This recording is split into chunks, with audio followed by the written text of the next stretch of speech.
Dear students, आज हम modern periodic table का एक बहुत ही इम्पोर्टेंट टॉपिक डिस्कस कर रहे हैं जो है prediction of block, group and period of an element. इसका मतलब ये है कि आपको कोई एलिमेंट दिया है तो कैसे बताएंगे आप उसकी कॉन्फ़िगरेशन देखकर कि इसका ब्लॉक कौन सा है एस पी डी एफ में से, और ये किस ग्रुप से बिलोंग करता है और ये किस पीरियड का एलिमेंट है। तो ये आपको अच्छे से समझना है। तो मैं आपको एग्जांपल से समझाऊंगा। तो सबसे पहले हम एस ब्लॉक एलिमेंट से स्टार्ट करते हैं। हर ब्लॉक के लिए आपको अलग अलग तरह के रूल्स फॉलो करने हैं, तो वो ध्यान से आपको समझ लेना है।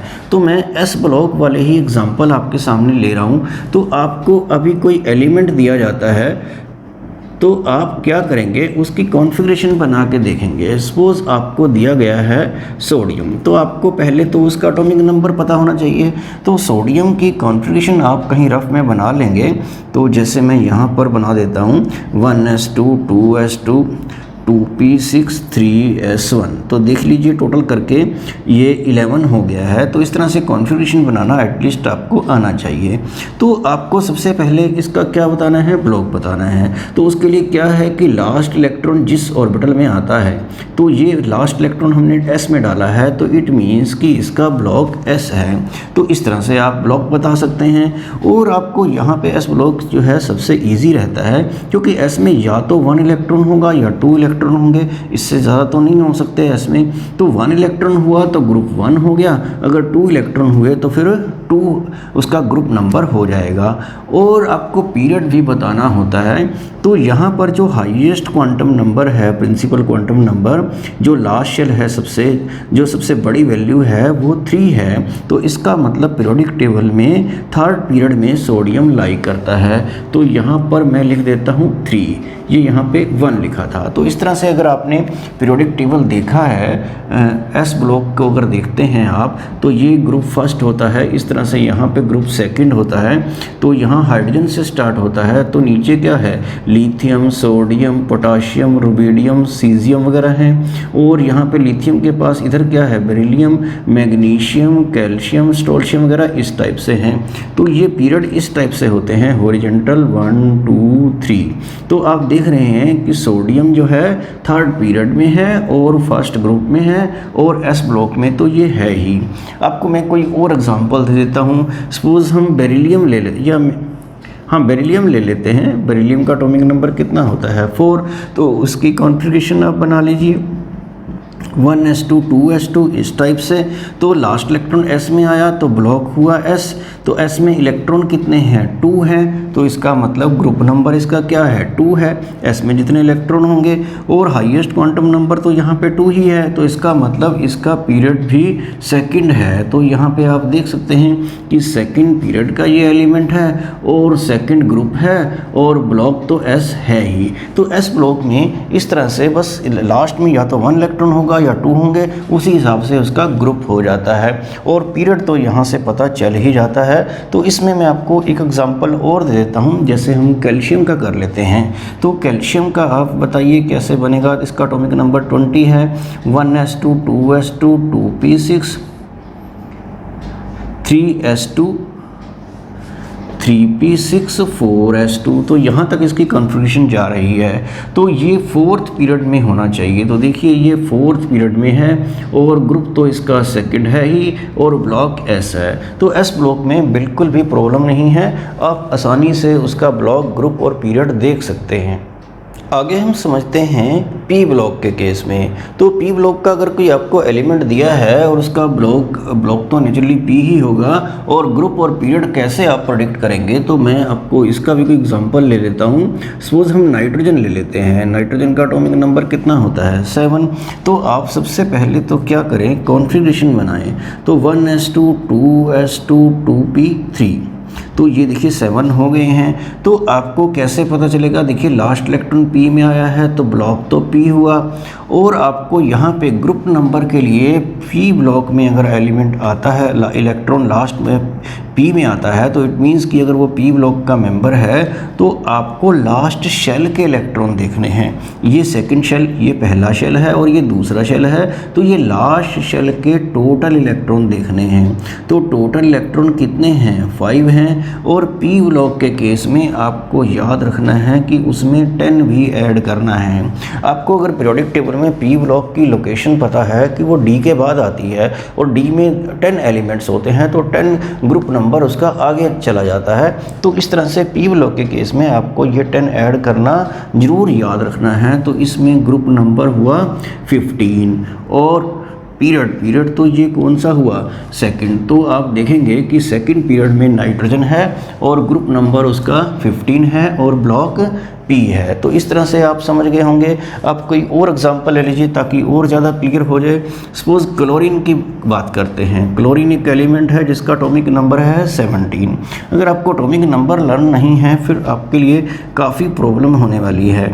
तो देखिए इसकी कॉन्फ़िगरेशन बनाइए 1s2 2s2 2p6 3s2 3p5। तो इसका टोटल चेक कर लीजिए कि 17 है या नहीं है। तो यहाँ पर आपको देखिए कि ब्लॉक तो पी हो गया, ये तो बिल्कुल इजी है। तो ये फर्स्ट शेल है, ये सेकंड शेल है और ये थर्ड शेल है पूरा। तो मैंने कहा है कि शेल के आपको इलेक्ट्रॉन देखने हैं।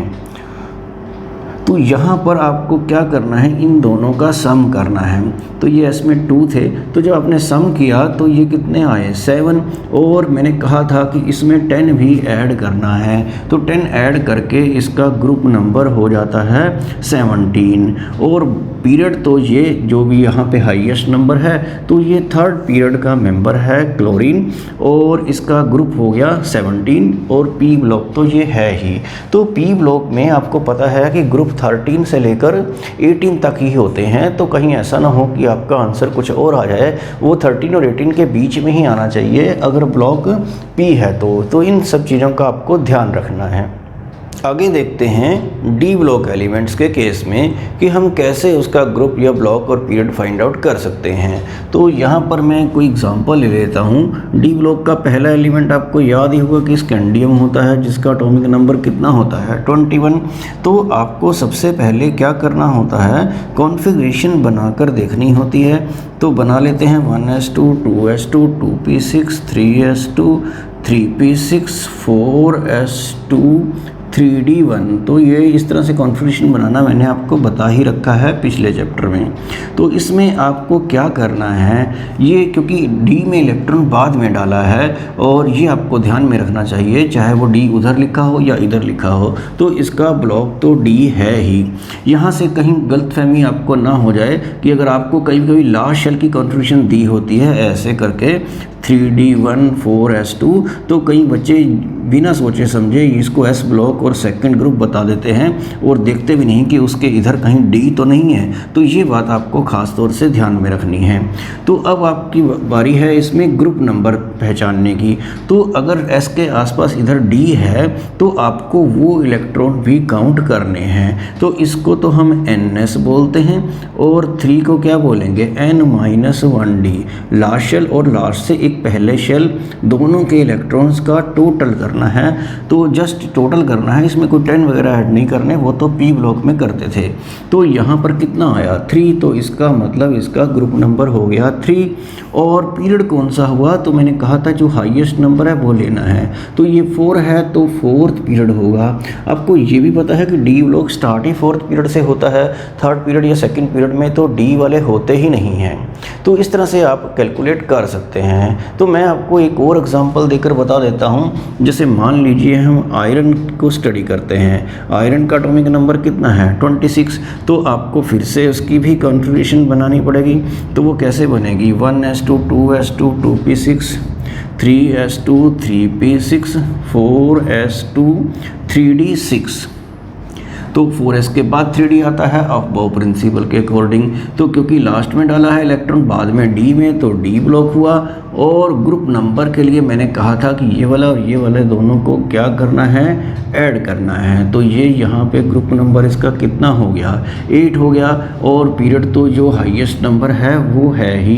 तो इस तरह से डी ब्लॉक एलिमेंट्स जो 30 तक तो एटलीस्ट आप कर ही लें। तो इस तरह से SPDF वाला थोड़ा सा मुश्किल हो जाएगा आपके लिए। तो एटलीस्ट जो ये हैं 3 ब्लॉक्स जो हैं उनमें आपको बहुत अच्छे से प्रैक्टिस होनी चाहिए कि कैसे आप उसको निकाल सकते हैं, उसका ब्लॉक, ग्रुप और पीरियड। आगे मैं आपको कुछ और भी टिपिकल एग्जांपल दे देता हूँ। जब पीरियोडिक टेबल आपको अच्छे से लर्न हो जाए और एलिमेंट्स की पोजीशन वगैरह ठीक से आप जान लें कि ग्रुप फर्स्ट सेकंड कहाँ पर हैं और लास्ट में जैसे 17 18 ग्रुप हैं और डी ब्लॉक कहाँ से स्टार्ट होता है, एफ ब्लॉक जो है वो 2 सीरीज़ हैं, कितने से कितने एटॉमिक नंबर तक वो जाती हैं। तो इस तरह की इन्फॉर्मेशन जब आपको लर्न हो जाए तो आप कुछ टिपिकल क्वेश्चंस भी कर सकते हैं। तो मैं आपको हिंट दे देता हूँ या कोई शॉर्टकट कह सकते हैं आप इसको, वो बता देता हूँ कि कैसे आप इजीली फाइंड आउट कर पाएंगे। तो जैसे मान लीजिए कोई ऐसा एटॉमिक नंबर आ जाता है कोई 55 56 की रेंज में कि इनका आप बताइए कि कौन सा ब्लॉक है, कौन सा ग्रुप है। तो इसमें क्या होता है कि ना तो आपको एलिमेंट लर्न किए हुए हैं इतने ज़्यादा और ना ही इतनी बड़ी कोई कॉन्फ़िगरेशन, कई बच्चों ने प्रैक्टिस ही 30 तक की कर रखी है। तो वो बड़े कंफ्यूज हो जाते हैं कि हमें क्या पता कि ये कौन सा एलिमेंट है। एलिमेंट नहीं पता तो उसमें कई बार सिर्फ ब्लॉक या ग्रुप वगैरह ही पूछा होता है।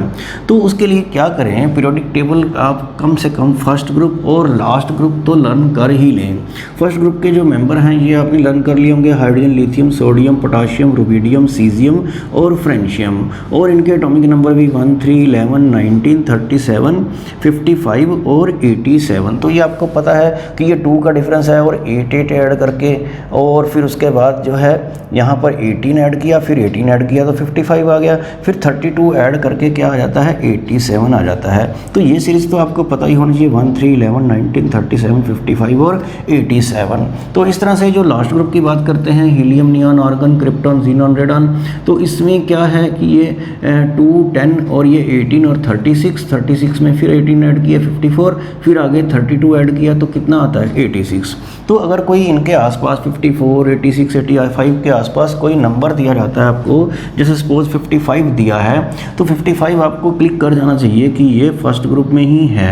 तो इनका आप सीरियल वाइज अगर देखें 1 2 3 4 5 6 और 7 पीरियड होते हैं तो आप आसानी से बता पाएंगे अगर ये सीरीज़ आपने लर्न कर रखी है और इसमें यहाँ पे 1 से 7 तक काउंटिंग लिख देते हैं तो ये आप बता पाएंगे कि ये 6th पीरियड में आने वाला है और एस ब्लॉक में है और फर्स्ट ग्रुप में है। इस तरह से 56 के बारे में पूछे तो नेचुरली वो 55 यहाँ आ रहा है तो 56 आएगा सेकेंड ग्रुप में। तो इस तरीके से अगर आपको 35 नंबर दिया है और आपको उसकी कॉन्ट्रीब्यूशन नहीं बना पा रहे हैं तो आपको ये नोबल गैसेस जो हैं इसमें आपको पता कि 36 इसमें आता है तो आप आइडिया लगा सकते हैं कि अगर 18 ग्रुप में 36 है तो फिर 17 ग्रुप में जो एलिमेंट होगा वो 35 वाला वहाँ पर होगा।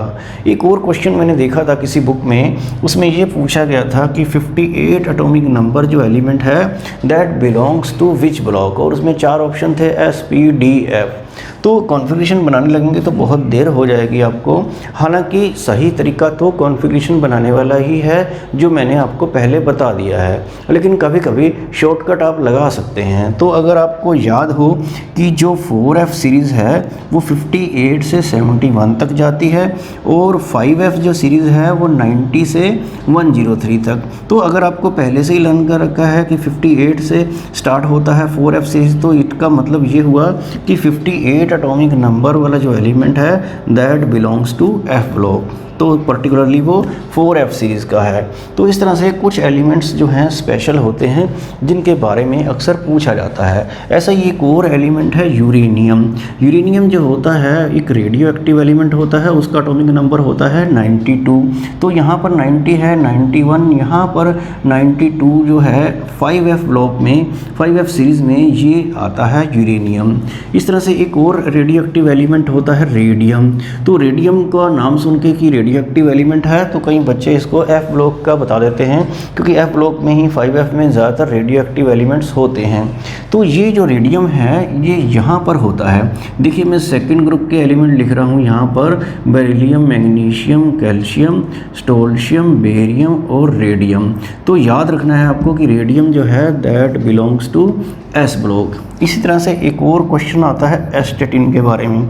एस्टेटिन भी एक रेडियो एक्टिव टाइप का एलिमेंट है, तो ये पॉपुलर नहीं है इतना, लेकिन आपको हैलोजेंस पता है। हैलोजेंस के बारे में क्या पता है? फ्लोरीन, क्लोरीन, ब्रोमीन, आयोडीन, यहाँ तक तो सबको पता होता है, लेकिन अगला एलिमेंट कौन सा है? वो एस्टेटिन है, ये किसी को पता नहीं होता है। इस तरह से एक और एलिमेंट आता है मरकरी। मरकरी जो होता है वो कहाँ होता है? जब आप ये डी ब्लॉक सारे बना लेंगे तो यहाँ 3 से लेकर 12 तक, तो लास्ट में यहाँ पे जिंक आता है, फिर नीचे कैडमियम आता है, फिर नीचे मरकरी आता है। तो मरकरी एक डी ब्लॉक एलिमेंट है जो कि किस में आता है? 12th ग्रुप में। तो इस तरह से पीरियोडिक टेबल के बारे में आपको इन्फॉर्मेशन कलेक्ट कर लेनी है, और ताकि आपको कोई भी एटॉमिक नंबर दिया जाए तो आप उसकी पोजीशन पीरियोडिक टेबल में ठीक से प्रेडिक्ट कर पाएँ। आगे आपको कुछ और भी पॉइंट्स नोट करने हैं। तो 5F ब्लॉक में कुछ रेडियो एक्टिव एलिमेंट होते हैं जो नेचुरली ऑकरिंग हैं। जैसे स्टार्टिंग में जो एलिमेंट है 90 पर थोरियम है, और 91 पर ये P है, इसको प्रोटेक्टिनियम बोलते हैं, और 92 पर तो आपको पता है यूरेनियम एक रेडियो एक्टिव एलिमेंट है। तो ये तो नेचर में एग्जिस्ट करते हैं, लेकिन इसके बाद वाले 93 से लेकर 103 तक, ये 93 पर ये नेप्टूनियम है और 103 पर ये लॉरेंसियम है Lr। तो इनको ये आर्टिफिशियली बनाए जाते हैं, तो इसलिए इनको बोलते हैं सिंथेटिक एलिमेंट। तो आपको पता होना चाहिए कि सिंथेटिक एलिमेंट कौन से हैं इसमें, और रेडियो एक्टिव एलिमेंट कौन से हैं। और ये जो सिंथेटिक एलिमेंट हैं जो आर्टिफिशियली बनाए जाते हैं 93 से और इससे ज़्यादा एटॉमिक नंबर वाले, इनको ट्रांस यूरेनिक एलिमेंट भी बोलते हैं, क्योंकि ये यूरेनियम के बाद आते हैं। ट्रांस यूरेनिक का मतलब होता है which follow uranium in the periodic table. तो ये टर्म भी आपको पता होनी चाहिए। और एक होते हैं सुपर हैवी एलिमेंट, तो उसमें एटॉमिक नंबर 100 से जो ज़्यादा हैं उनको सुपर हैवी एलिमेंट्स बोलते हैं। यहाँ पर आपको ध्यान रखना है 100 से ज़्यादा, तो जो 103 तक हैं वो तो आ रहे हैं F ब्लॉक में, और 104 आगे चल के फिर वो ऊपर जो है वो डी ब्लॉक का मेंबर है। तो इस तरह से आपको इनके एटॉमिक नंबर और इनके बारे में ये जो थोड़ी सी इन्फॉर्मेशन मैंने दी है ये आपको ज़रूर रीड कर लेनी है। आगे स्टडी करते हैं nomenclature of elements having atomic number greater than 100। तो जिनका एटॉमिक नंबर 100 से ज़्यादा है उनके लिए क्या सिंबल या क्या नेम रहेगा वो आपको इस टेबल से समझना है। तो यहाँ पर डिजिट लिखे हैं 0 1 2 3 4 5 6 7 8 9, तो उसके लिए रूट जो उसके नेम में यूज़ होने वाला है, जैसे 0 के लिए नील है, 1 के लिए ये UN अन है, 2 के लिए बाई, 3 के लिए ट्राई, 4 के लिए क्वाड, 5 के लिए पेंट, 6 के लिए हैग्स, 7 के लिए सेप्ट, फिर 8 के लिए ऑक्ट, और 9 के लिए ये EUN, इस तरह से। और उसकी एब्रीविएशन जो हमें यूज़ करनी है वो नील का N यूज़ करना है, ये 1 का खाली U यूज़ करना है, और इस तरह से ये बाई का B यूज़ करना है, ट्राई का सिर्फ T। तो जो भी ये फर्स्ट अल्फ़ाबेट है इस तरीके से ये यहाँ पर लिखे हैं। तो इसमें किसी का एटॉमिक नंबर अगर आपको गिवन है, तो जैसे मैं आपको ये 104 कोई एग्जांपल ले लेता हूँ, उसके हिसाब से समझा देता हूँ कि इसका नेम आप यहाँ से देखकर क्या लिखेंगे। तो ये 104 में ये 3 डिजिट हैं, एक 1 है, एक 0 है, एक 4 है, इनको अलग अलग आप ट्रीट कीजिए। तो 1 के लिए आप क्या लिखेंगे? UN, इस तरह से यहाँ से देख के लिख रहे हैं। और 0 के लिए क्या है? नील, तो मैं यहाँ पे आगे नील लिख देता हूँ। और 4 के लिए क्या है? QUAD, तो ये QUAD ऐसे लिख देते हैं। और बस आपको लास्ट में याद रखना है IUM जो है वो लगाना है। तो अनिल क्वेडियम जो है ये इसका नेम हो गया। तो ये यहाँ से 1 के लिए है, ये 0 के लिए है, ये 4 के लिए है, और ये लास्ट में लगाना ही है। तो इसका सिंबल क्या होगा वो भी देख लीजिए। तो ये 1 वाले का तो क्या था? ये U था, और 0 वाले के लिए क्या था? एब्रीविएशन N था, इस टाइप से। और 4 के लिए यहाँ पर क्या था? Q था। तो इस तरह से ये उसका सिंबल हो जाएगा। तो इस तरह से 105 106 भी आप इसी तरह से ट्राई कर लेंगे, इसमें बिल्कुल भी कोई डिफ़िकल्टी नहीं है।